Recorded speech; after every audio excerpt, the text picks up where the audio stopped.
இன்னைக்கு காலம் எப்படிப்பட்டதா இருக்குன்னா, குருடர்களுக்கு குருடர் வழிகாட்டுகிற காலமா இருக்கு. இன்னைக்கு நீங்களும் நானும் மற்றவங்களை குறை சொல்லுவது, குற்றப்படுத்துவதுங்கிற காரியங்களை ஒரு நாள் நம்ம செய்யக்கூடாது. மற்றவங்களை நம்ம குற்றப்படுத்துகிறோம் அப்படின்னு சொன்னாலே நமக்குள்ள பெருமை இருக்குன்னு அர்த்தம். நம்ம எங்கேயோ பெருமையினால பிடிக்கப்பட்டிருக்கிறோம் அப்படின்னு அர்த்தம். இங்க ஒரு காரியத்தை சொல்றேன்.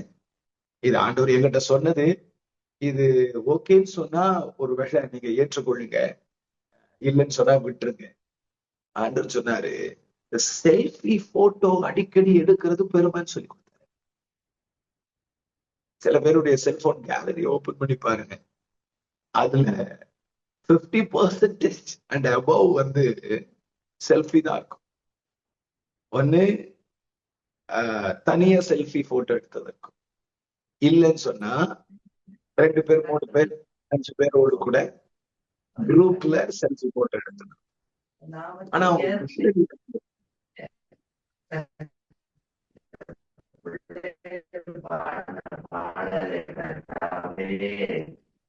கேட்டு வந்ததுக்காக உமக்கு நன்றி சொன்னேன். என் வாழ்க்கையில இருந்தாலும் கர்த்தருக்குள்ள நான் எப்பொழுது மன மகிழ்ச்சியா இருக்கிறேன். மறுபடியும் சொல்லுகிறேன் என்று சொல்லி அதுவரே பவுல அப்போஸ்தலனாய் கோஷமா இருந்து கர்த்தருடைய நாமத்தினால யாவற்றையும் சுதந்திரித்துக் கொண்டு ஆவியானவர் இடைப்பட்டதுக்காக நன்றி சொன்னா நீங்க அட்மின் வந்து அவங்கள மியூட் பண்ண முடியும். கொஞ்சம் ட்ரை பண்ணுங்க. அவங்க ஜெபிக்கிற அவங்க வந்து தனியா ஜெபிச்சுட்டு போயிடலாம். என்று சொல்லி கர்த்தரை துதிக்கும்படியாக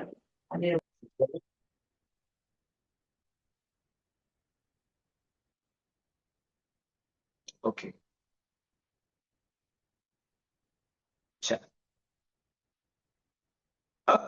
ஆண்டவர் எனக்கு சொல்லி கொடுத்தாரு.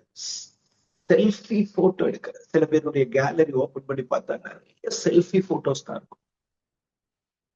எனக்கு தெரியல, உங்க கேலரி ஓபன் பண்ணி பாருங்க, அதுல கேமராங்கிற ஆல்பம் ஓபன் பண்ணீங்கன்னா அதுல செல்ஃபி நிறைய இருக்கு அப்படின்னு சொன்னா உங்களுக்கு தெரியாமலே உங்களுக்குள்ள ஏதோ ஒரு இடத்துல ஒரு சின்ன பெருமை உள்ள கிடக்குதுன்னு அர்த்தம்.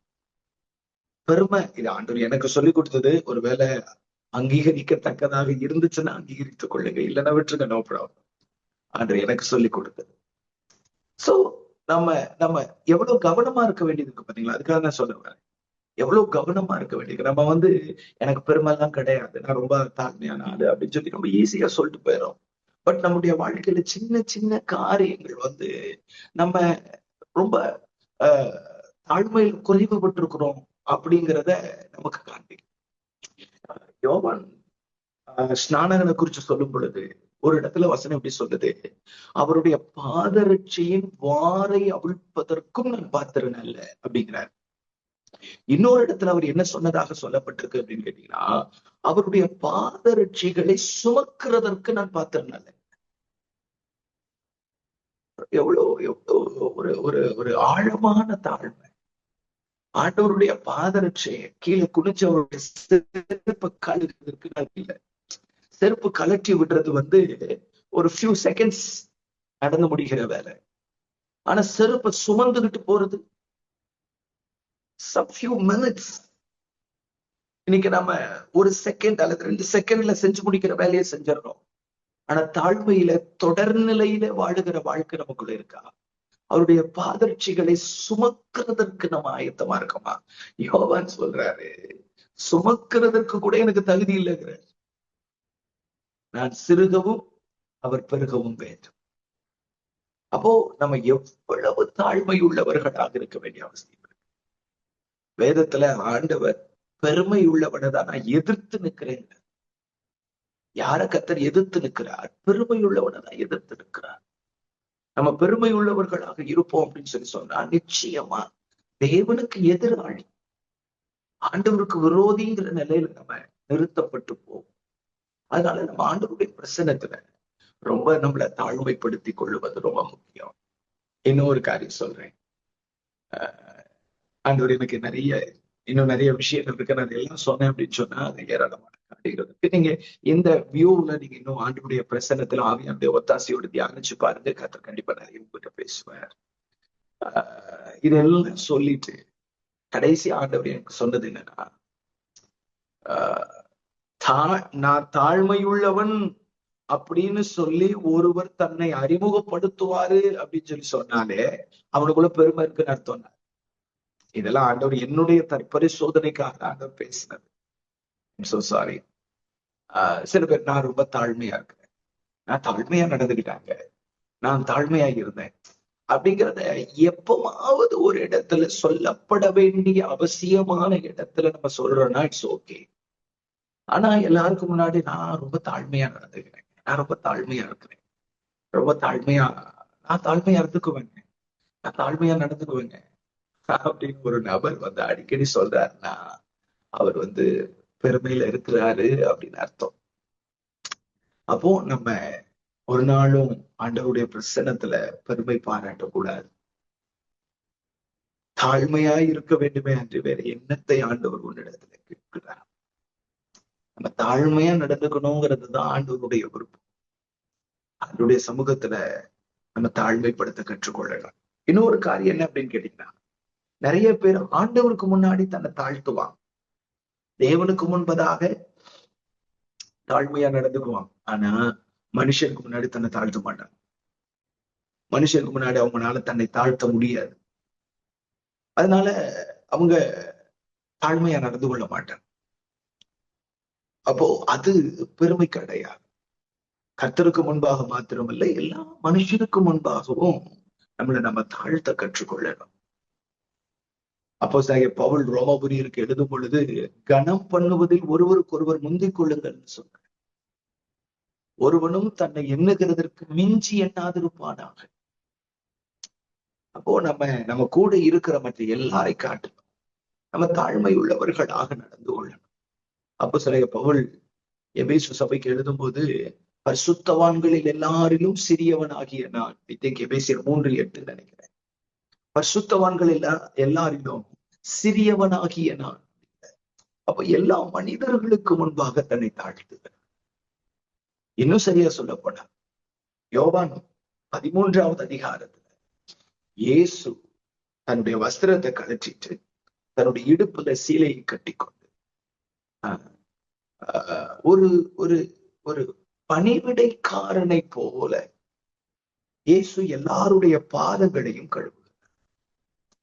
அந்த வசனத்துல சொல்லப்பட்டிருக்கிற அந்த வார்த்தையை நம்ம எப்படி புரிஞ்சுக்கணும்னா, சில எடுபுடி அடிமை வேலையாட்கள் இடுப்புல மட்டும் ஒரு துணி கட்டியிருப்பாங்க பாத்தீங்களா, மேல் வஸ்திரம் போட்டிருக்க மாட்டாங்க, வெறும் மேலோட இருப்பாங்க, இடுப்புல மட்டும் துணி கட்டியிருப்பாங்க. அந்த மாதிரி இயேசு இடுப்புல மட்டும் துணி கட்டிட்டு ஒரு ஒரு அடிமையானவர்களுக்கெல்லாம் அடிமையானவரை போல இயேசு அந்த சம்பவத்துல சீஷர்களுடைய கால்களை ஆண்டவர் கழுவி இருக்கிறார். கொஞ்சம் யோசிச்சு பாருங்க. வானத்தையும் பூமியும் உண்டாக்கின சர்வ வல்லமையுள்ள தேவனாகிய கர்த்தர் தேவனுக்கு சமமாயிருப்பதை கொள்ளையாடின பொருளாக எண்ணாமல் தம்மை தாமே வெறுத்து அடிமையின் ரூபம் எடுத்து மனுஷர் சாயலாக பூமிக்கு வந்தவரு. இங்க ஆண்டவர் நடந்து கொண்ட விதம் என்ன அப்படின்னு சொன்னா, அது அநேகரை ஆச்சரியப்படுத்துகிற காரியமா இருந்துச்சு. அநேகருக்குள்ள இது ஒரு பெரிய முன் உதாரணமா இருந்துச்சு. அதனாலதான் இயேசு இதை செஞ்சுட்டு என்ன சொன்னார் அப்படின்னு கேட்டீங்கன்னா, ஆண்டவரும் போதகருமா இருக்கிற நானே இப்படி செய்தது உண்டானால் நீங்களும் ஒருவருடைய கால்களை ஒருவர் கழுவ வேண்டும் அப்படின்னு சொல்லி ஆண்டவர் சொன்னார். அப்போ அவ்வளவு தாழ்மை உள்ளவராக ஆண்டவர் என்ன செய்தார், நடந்து கொண்டார். பாருங்க, நான் அந்த வசனத்தை உங்களுக்கு காண்பிக்கிறேன். யோவான் எழுதின சுவிசேஷம் அதனுடைய 13வது அதிகாரம். யோவான் எழுதின சுவிசேஷம் 13வது அதிகாரத்தினுடைய 4வது வசனம் பாருங்க. போஜனத்தை விட்டு எழுந்து வஸ்திரங்களை கழற்றி வைத்து ஒரு சீலையை எடுத்து அறையிலே கட்டிக்கொண்டு, அறையிலனா இடுப்புல, தன்னுடைய வஸ்திரத்தை கழற்றிட்டு ஒரு இடுப்பு துணியை மாத்திரம் எடுத்து தன்னுடைய இடுப்புல கட்டிக்கிட்டு ஆண்டவர் எல்லாருடைய கால்களையும் கழுவ ஆரம்பித்திருக்கிறார் என்று சொல்லி இங்க வேதத்துல 4வது வசனத்துல நாங்க வாசிக்கிறோம். மறுபடியும் 12வது வசனத்தை பாருங்க. அவர்களுடைய கால்களை அவர் கழுவின பின்பு தம்முடைய வஸ்திரங்களை தரித்து கொண்டு திரும்ப உட்கார்ந்தார். அப்போ 4வது வசனத்துல ட்ரெஸ்ஸ கழற்றிட்டு இடுப்பு துணியை மாத்திரம் கட்டிக்கிட்டு கால்களை கழுவினவர், மறுபடியும் 12வது வசனத்துல தன்னுடைய இடுப்பு துணியை கழற்றிட்டு வஸ்திரத்தை கொண்டார். அப்போ ஆண்டவர் இந்த கால் கழுவுகிற சம்பவத்தை, இந்த கால்களை கழுவும் பொழுது ஆண்டவர் ஒரு அடிமையானவனுக்கெல்லாம் அடிமையானவனை போல தன்னை எவ்வளவு தாழ்த்த முடியுமோ அவ்வளவு தாழ்த்தி இருக்கிறார். யாருக்கு முன்பாக? சீஷர்களுக்கு முன்பாக. சீஷர்கள் யாரு? இயேசுவுக்கு கீழ் இருக்கிறவர்கள். இயேசுவுக்கு இயேசுவினுடைய ஆவிக்குரிய அனுபவத்துல குறைவுபட்டு இருக்கிறவர்கள். மேபி ஒருவேளை இயேசுவினுடைய வயதில் குறைந்தவர்கள் அங்கு இருக்கலாம். இயேசுவை விட ஞானத்தில் குறைவுள்ளவர்கள், அறிவில் குறைவுள்ளவர்கள், ஊழியத்தில் குறைவுள்ளவர்கள். இயேசுவுக்கு இருக்கக்கூடிய அந்த ஸ்பிரிச்சுவல் ஸ்டேட்டஸ் அங்க இருக்கிற யாருக்குமே கிடையாது. பட் இயேசு அவங்க எல்லார்கிட்டையும் அவ்வளவு தாழ்மையாக நடந்துட்டார், அவ்வளவு தாழ்மையாக. சோ தாழ்மை அப்படிங்கிறது ரொம்ப முக்கியம். எவ்வளவு நம்ம ஆண்டவருடைய பிரசன்னத்துல நம்ம தாழ்மைப்படுத்த கற்றுக்கொள்ளுகிறோமோ அவ்வளவுக்கு கர்த்தர் நமக்கு கிருபை கொடுத்துக்கிட்டே இருப்பார். அதாவது நம்ம மற்றவங்களுக்கு முன்பதாக நாம மிகைப்படுத்தாமல் இருந்தார், நாம வெளிப்படுத்தாமல் இருந்தார், ஆண்டவரே நம்மளை எல்லாருக்கும் முன்பதாக வெளிப்படுத்துவார். நாம மற்றவர்களுக்கு முன்பதாக நம்மளை உயர்த்தாமல் இருந்தார், ஆண்டவரே நம்மளை உயர்த்துவார். இதை நம்ம செய்ய ஆரம்பிச்சிட்டோம்னா ஆண்டவர் செய்ய மாட்டார், அவர் செய்யறதை நிறுத்திடுவார். அப்ப நம்ம நான் என்னை மேன்மைப்படுத்த விரும்பல, நான் என்னை தாழ்மைப்படுத்தி கொள்ளுகிறேன்னு சொல்லி யார் ஒருவர் தாழ்மையாய் நடந்து கொள்ளுகிறார்களோ அவங்க வாழ்க்கைய ஆண்டவர் எல்லாருக்கும் முன்பதாக கனம் பண்ணி மேன்மைப்படுத்தி உயர்த்தி ஆசீர்வதிச்சுக்கிட்டே இருப்பார். இது ஒரு பெரிய ஆவிக்குரிய ரகசியம். இது தெரியாம தான் நம்மளை நாம 4 பேருக்கு முன்னாடி பிரசித்தப்படுத்துறது, நம்மளை நம்ம மற்றவர்களுக்கு முன்பதாக காண்பித்து கொடுக்கிறது. இதெல்லாம் நம்ம செய்ய முற்படுகிறோம். இதற்கு நம்ம நிறைய வேத வசனங்களை பைபிள்ல பார்க்க முடியும். பட் இதை குறித்த வசனங்களை எல்லாம் நீங்கள் அறிந்திருக்கிறீர்கள் என்று சொல்லி நான் கர்த்தருக்குள் நம்புகிறேன். அடுத்து நம்ம மோசே கிட்ட நம்ம பார்த்த காரியம் என்ன அப்படின்னு கேட்டீங்கன்னா, மோசே தாழ்மை உள்ளவராக நடந்து கொண்டார் என்று சொல்லி வேதத்துல எழுதப்பட்டிருக்கிறது. அடுத்து மோசையை குறிச்சு நம்ம பார்க்கிற காரியம் என்ன அப்படின்னு கேட்டீங்கன்னா, யாத்ராகமத்தின் புஸ்தகம் 32வது அதிகாரத்திற்கு நேராக நம்முடைய வேதாகமத்தை நாம் திருப்ப போகிறோம். யாத்ராகமத்தின் புஸ்தகம் அதனுடைய 32வது அதிகாரத்துல மோசே இஸ்ரவேல் ஜனங்களை வழிநடத்தி கொண்டு வரும் பொழுது, மோசே இஸ்ரவேல் ஜனங்களை அந்த வனாந்தர மார்க்கத்துல ஆண்டவர் அழைத்து கொண்டு வரும் பொழுது மோசே ஆண்டவருடைய சமூகத்துல ஜெபம் பண்ணுகிறார்.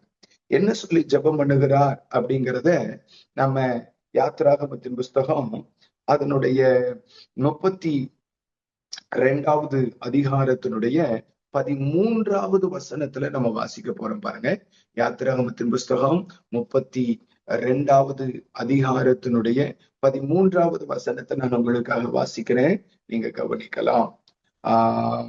Thank you Lord. உமது தாசராகிய ஆபிரகாமையும் ஈசாக்கையும் இஸ்ரவேலையும் நினைத்தருளும். உங்கள் சந்ததியை வானத்து நட்சத்திரங்களை போல பெருக பண்ணி நான் சொன்ன இந்த தேசம் முழுவதையும் உங்கள் சந்ததியார் என்றைக்கும் சுதந்திரித்துக் கொள்ளும்படி அவர்களுக்கு கொடுப்பேன் என்று உம்மை கொண்டே அவர்களுக்கு ஆணையிட்டு சொன்னீரே என்று கெஞ்சி பிரார்த்தித்தான். மோசே ஒரு ஜெபிக்கிற மனுஷனாக இருந்தார். ஆக்சுவலா மோசையினுடைய ஜெபத்துல நம்ம நிறைய கற்றுக்கொள்ள போகிறோம். இந்த மோசையினுடைய கேரக்டர் முடிச்சதுக்கு பிறகு ஒருவேளை கர்த்தருக்கு சித்தமான பரிசுத்த ஆவியானுடைய வழிநடத்துதல் இருக்குமானால் மோசையினுடைய ஜெபம் அப்படிங்கிற தலைப்பிலேயே நம்ம மோசையினுடைய வாழ்க்கையில இருந்து அவருடைய ஜெபத்திலிருந்து நிறைய கற்றுக்கொள்ள போகிறோம். ஏன்னா மோசையினுடைய ஜெபம் நம்ம மோசையினுடைய ஜெபத்துல நம்ம நிறைய கற்றுக்கொள்ள வேண்டிய காரியங்கள் இருக்கு. இங்க மோசே ஜெபிக்கிறவராக இருந்தார் என்கிற ஒரு காரியத்தை சொல்லி நான் அடுத்த பாயிண்ட்டுக்கு கடந்து போக விரும்புறேன். பட் எப்படி அவருடைய ஜெபம் எப்படிப்பட்ட ஜெபம் அப்படின்னு சொன்னா, இந்த ஒரு வசனத்திலிருந்து அவருடைய ஜெபத்தினுடைய ஆழத்தை நம்ம புரிந்து கொள்ள முடியும். நிறைய இடத்துல ஒரு ஜெபம் பண்ணுகிறார். பட் இந்த ஜெபம் அவருடைய ஜெபத்தினுடைய ஆழத்தை காண்பிக்குது. அதனாலதான் இந்த வசனத்தை நான் ஆதாரமா காண்பிக்கிறேன். என்ன அப்படின்னு கேட்டீங்கன்னா, இந்த அதிகாரத்தினுடைய 10வது வசனத்தை நீங்க வாசிச்சு பாப்பீங்க அப்படின்னு சொன்னா, ஆண்டவர் என்ன சொல்றாரு?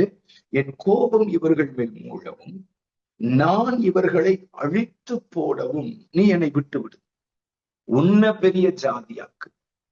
ஆண்டவர் சொல்றாரு, என் கோபம் இவர்கள் மேல் மூழவும், இந்த ஜனங்களை நான் அழித்து போடவும் மோசே நீ என்னை விட்டுரு. இந்த ஜனங்களை நான் அழிச்சிடுறேன், உன்னை நான் பெரிய ஜாதியாக்குறேன். மோசையை கர்த்தர் அழிக்கிறேன்னு சொல்லல, ஜனங்களை நான் அழிச்சிடுறேன், ஆனா உன்னை பெரிய ஆளாக்கிறேன், உன்னை பெரிய ஆளாக்கிறேன். அப்படிதான் ஆண்டவர் சொல்றாரு. ஆனா மோசே தான் பெரிய ஆள் ஆகணும்னு விரும்பல. எந்த ஜனங்களை அழிச்சிருவேன்னு ஆண்டவர் சொன்னாரோ அந்த ஜனங்களுக்காக போய் கெஞ்சி பிரார்த்திக்கிறார். புரிந்து கொள்ளுங்க, தேவன் நம்ம கூட ஒரு காரியத்தை பேசும் பொழுது அது தேவ ராஜ்யத்திற்கும் அல்லது ஜனங்களுக்கும் எதிரடையானதா இருக்குது அப்படின்னு சொன்னா, அதை நம்மளால எதிர்த்து ஜெபிக்கிறதற்கு நமக்கு எல்லா உரிமையையும் ஆண்டவர் கொடுக்கிறார்.